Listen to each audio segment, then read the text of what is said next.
Nosso horário está bem avançado, nós temos a escola bíblica, então eu vou tentar ser objetivo na palavra que vamos repartir. Nós temos vivido tempos de refletir, né? Eu confesso que a partida do pastor Inácio mexeu muito com alguns aspectos emocionais dentro do meu coração. Ontem de madrugada, conversando com o Arthur,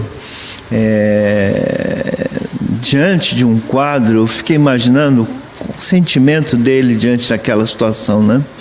Internar o pai, a mãe, os dois passando por cirurgias.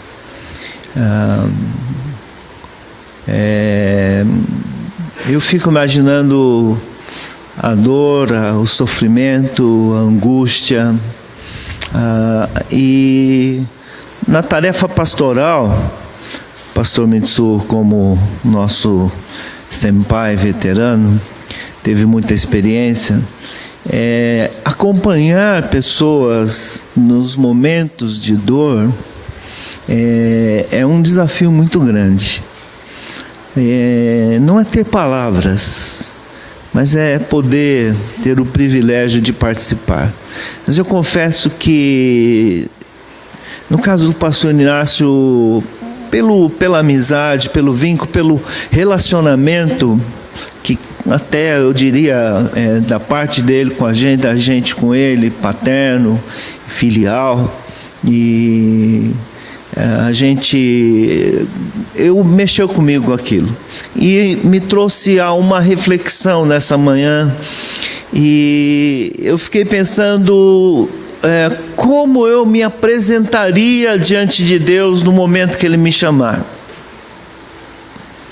Como você se apresentaria se Deus dissesse: é hoje? Tem um texto que é dentro de um livro de uma autora que tem formação cristã, apesar de não se declarar dentro dos livros cristãos, chamada Lia Luft. Não sei qual dos livros dela, não sei se é o Pensar em Transgredir, mas ela conta lá um conto dentro do livro dela que o anjo da morte visitou uma pessoa e bateu na porta e disse assim: prepara as coisas aqui agora. Chegou a tua vez, a fila andou, é a tua vez. Não é esses dizeres, eu tenho o texto lá em casa, mas não trouxe. E o camarada disse: não, pelo amor de Deus, não faz isso comigo, as coisas estão tudo bagunçadas, me dá mais um tempo. Daí o anjo disse assim: tudo bem, me dá 10 razões para mim não te levar agora, mas não vale dizer: a minha esposa não sabe nem mexer no banco, e não serve esse tipo de coisa. Tem que ser 10 motivos assim que você faria a diferença. E o conto continua. Eu fiquei pensando, se Deus chegasse assim: é agora, e eu dissesse para Deus: não, Deus, não dá mais um tempo, quais seriam os meus 10 motivos que poderia sensibilizá-lo?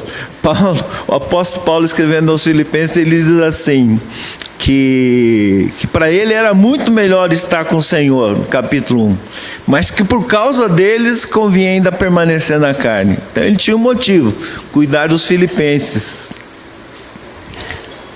Mas como nós nos apresentaríamos diante do Senhor? Bom, vamos mudar de história. Temos um tempo ainda.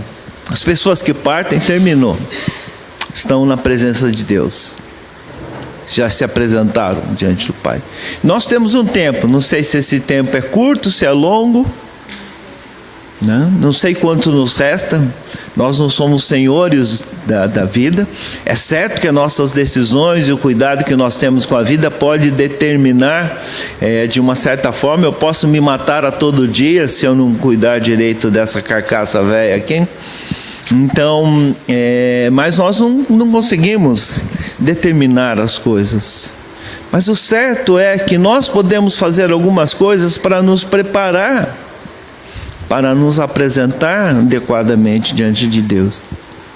E Paulo tem um texto que eu gosto muito quando ele escreve para Timóteo, que ele diz assim: procura apresentar-te a Deus aprovado, como obreiro que não tem de que se envergonhar e que maneja bem a palavra da verdade. Aqui não diz, procura apresentar-te a Deus como um cara que realizou 500.000 coisas na igreja, que serviu em trocentos ministérios, que mandou ver bem um monte de coisa, que realizou um monte de maravilhas, que tem um currículo tão extenso que dá para escrever um livro. Diz, procura apresentar-te a Deus aprovado, como alguém que não tem do que se envergonhar e que maneja bem a palavra da verdade. Como você e eu nos apresentamos a Deus? Primeira coisa que Paulo sugere para nós, apresente-se aprovado. O que é isso? Passar no vestibular de Deus? Passar na OAB de Deus? Passar no teste da vida? Diz que as nossas obras serão provadas pelo fogo, se são palha, alguma coisa tal, né? Não é isso que Paulo fala aos Coríntios, não tem a ver com a nossa salvação. Talvez, né, dona Deleuza, com a moeda do galardão, né? Graças a Deus, vamos enriquecendo lá no céu. Pode não, pessoal intransferível. Mas o que Paulo quer dizer com apresentar-se a Deus aprovado? Quem de nós pode dizer que está aprovado? Eu estou aprovado. Paulo escrevendo aos Coríntios, eu vou ler, não há necessidade de se abrir, 2 Coríntios 10:18, ele diz assim: pois não é aprovado quem a si mesmo se recomenda, mas aquele a quem o Senhor recomenda. Deus nos recomendaria? Ontem eu dou aula aqui no Colégio Cadetes, não pude cumprimentar, mas vi a irmã do pastor Mitsu, ex-comissária, né? Comissária, mantém o título. A comissária, eles chamam de comissária Namba Rangel. O seu sobrenome está lá, comissária Namba Rangel. E estavam lá os cadetes na formatura, e o diretor do colégio, ele diz assim: eu tomei a responsabilidade, eu tomei para mim, de escolher o orador da turma. Não deixa eles escolherem, eu escolho, vai ser você. E ele diz assim: o critério que eu escolho é o aluno que teve o melhor desenvolvimento nesse período. Não é o que terminou com o melhor handicap, mas o que cresceu mais no período. E ele escolheu um dos alunos, o mais simples deles, o mais tímido, o mais na área de comunicação pessoal com mais dificuldade. Mas achei interessante porque ele tem toda a razão. O cara nunca recomendaria a si mesmo. Ele disse: eu passaria para qualquer um na turma. Mas o seu líder o recomendou. Interessante. Dos olhos humanos, tem outros oradores ali que ele colocaria ele no bolso. Com certeza, eu dei aula de pregação para eles, ouvi todos eles falando durante o ano todo. E eu tenho certeza que outros ali fariam uma oratória com mais recursos técnicos. Mas o seu líder viu aquele jovem ali, aquele homem, e disse: esse foi o que saiu lá de baixo e teve o melhor crescimento. Ele não está no nível mais alto de todos, mas ele é o que cresceu mais. Eu recomendo esse cara. Não é aprovado quem a si mesmo se recomenda. Não é o teu currículo que te aprova, mas como Deus olha para você, como Deus te recomenda. Isso é uma coisa fantástica, né? Outro aspecto de ser aprovado, a palavra tem a ver com provação, de passar por provas, de ser tocado no fogo e ser depurado como era o ouro. A palavra literalmente lá em Tiago de provação significa algo que é colocado como num processo em que o ouro é purificado. Sabe, a gente mede a pessoa aprovada é quando ela passa por um vale tão profundo que rebentaria qualquer pessoa, mas ela sai íntegra do outro lado. Não está aqui, então eu posso falar com liberdade. Em outras igrejas eu falo. Tem uma irmãzinha aqui que talvez você nunca ouviu a voz dela, Dona Catarina Tsunomiya. Sabem quem é?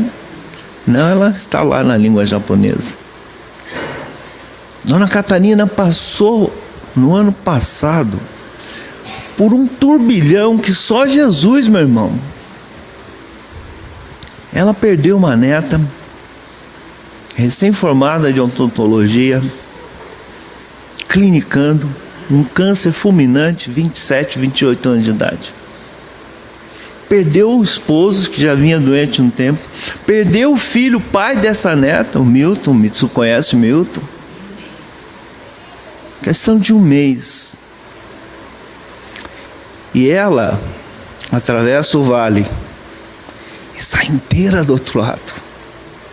Você não ouve da boca dela a palavra dizer: o que Deus está fazendo comigo? Ela diz: Deus está me sustentando. Aprovada pelo fogo. Muitas vezes a gente passa por um foguinho e fala: pô, Deus, qual é, meu? Estou fazendo tanta coisa, o Senhor deixa isso tudo acontecer. Para com isso, Deus. O que o Senhor está querendo comigo? Às vezes a gente não fala para os outros, mas quando a gente está sozinho, Deus, a gente fala, né? Outro dia estava indo para São Bernardo, quinta-feira. Mudei de endereço, só que a cabeça ainda pensa que mora aqui. E aí eu estou ajustando os tempos. E aí o que aconteceu? Bingo, cheguei meia hora atrasada. E quem me conhece, eu detesto esse negócio de atraso. Aí entrei no carro, congestionamento. Aí o nosso querido, vou botar aqui no Maps aqui, porque aí ele vai me dar um caminho sem congestionamento. E ele me faz uma besteira de dizer para ir para um lugar que eu não podia fazer uma conversão à esquerda. Estava na avenida, ele mandou virar à esquerda, não podia. Daí eu falei: seu sem vergonha, agora eu vou por onde eu quero. E eu comecei a ficar bravo. Porcaria, você não funciona na hora que eu quero. E aí ele apagou.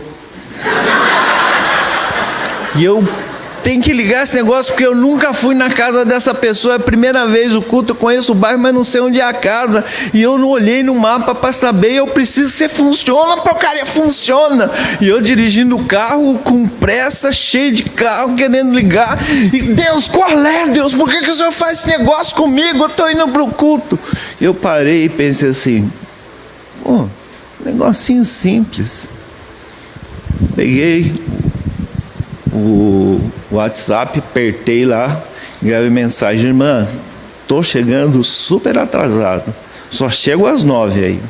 Pronto, assumo, estou atrasado, eu errei. Mas você percebe que a gente se reprova? A gente se reprova. Ser provado pelo fogo e sair do outro lado íntegro não é para qualquer um. Essa é nossa irmãzinha, ela é aprovada. Eu tiro o chapéu para ela. Paulo diz que as tribulações produzem em nós perseverança, e a perseverança um caráter aprovado. Quando a gente passa por provação, a gente pensa: Deus, para com isso, Deus, já tanta provação, mais ainda. Deus está aumentando a temperatura porque Ele quer te tornar um cara aprovado. E quando a gente passa por isso, depois a gente vai perceber o que Deus quer trabalhar na nossa vida. Nós temos que apresentar diante de Deus aprovado. Ele tem que olhar para nós e dizer: tu está aprovado. Como obreiro, como alguém Eu leio essa palavra, eu não tenho como não lembrar do nosso irmão pastor Ken Iwasa, não Kei Iwasa, Ken Iwasa, pastor, pai do pastor Sérgio. Ele fala brincando que obreiro é aquele que obra, obra que faz, que vai no trono fazer obra, né?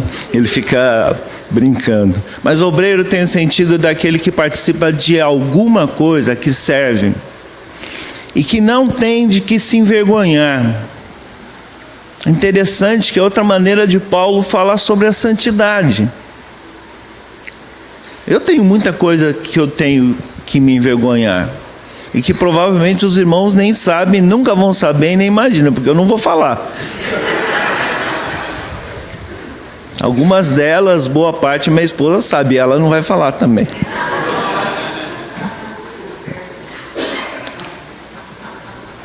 Mas se a gente examinar a nós mesmos, talvez Paulo, quando ele diz que não tem de que se envergonhar, é num exame, como Makoto diz.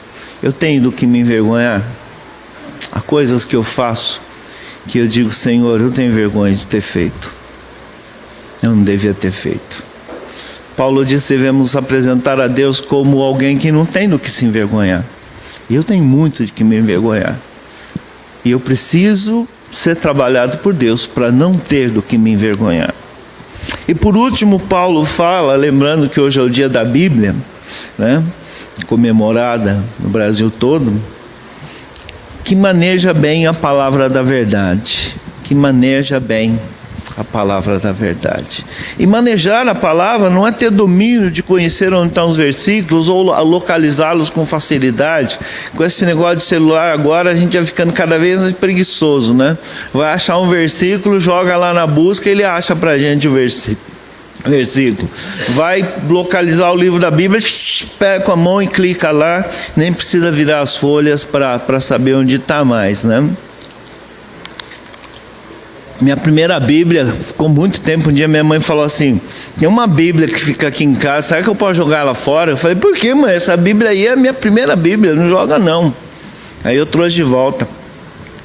E ela era toda rabiscada, e eu só conseguia usar aquela Bíblia.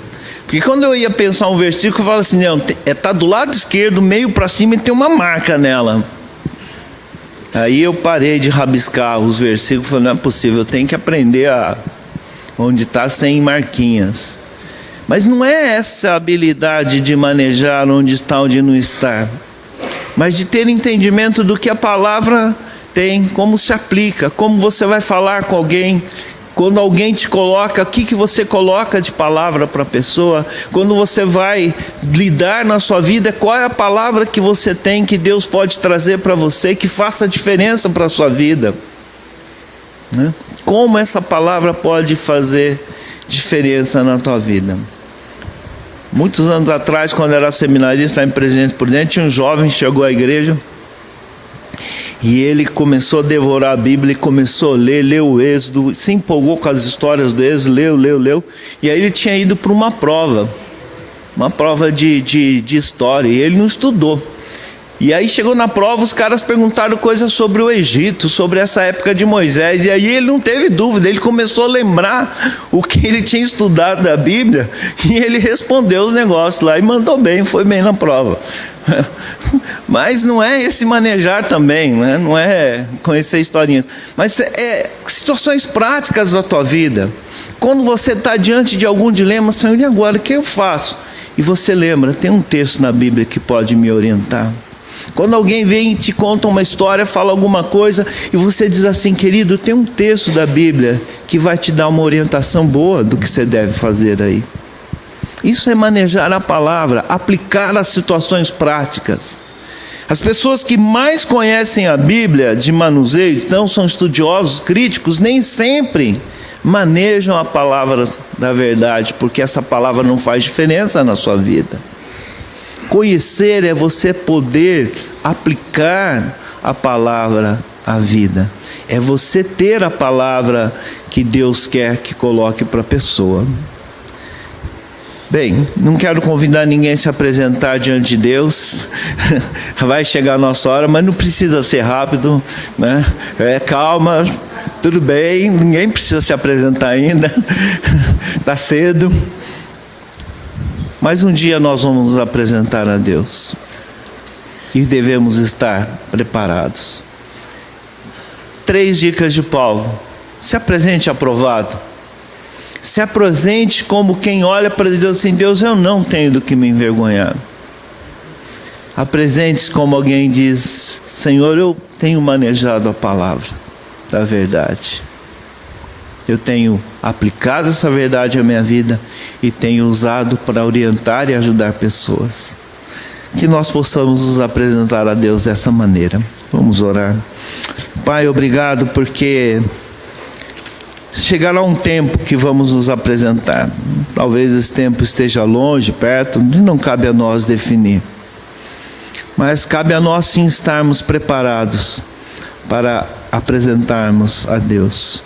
E Paulo nos dá 3 parâmetros essenciais: ser aprovado não pelas pessoas, mas pelo Senhor, não sentir-se envergonhado de nada que nós fazemos, e ter um manejo da palavra prático, de modo que ela dirige e permeia a nossa caminhada.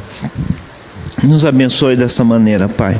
Nós te pedimos no nome de Jesus. Amém.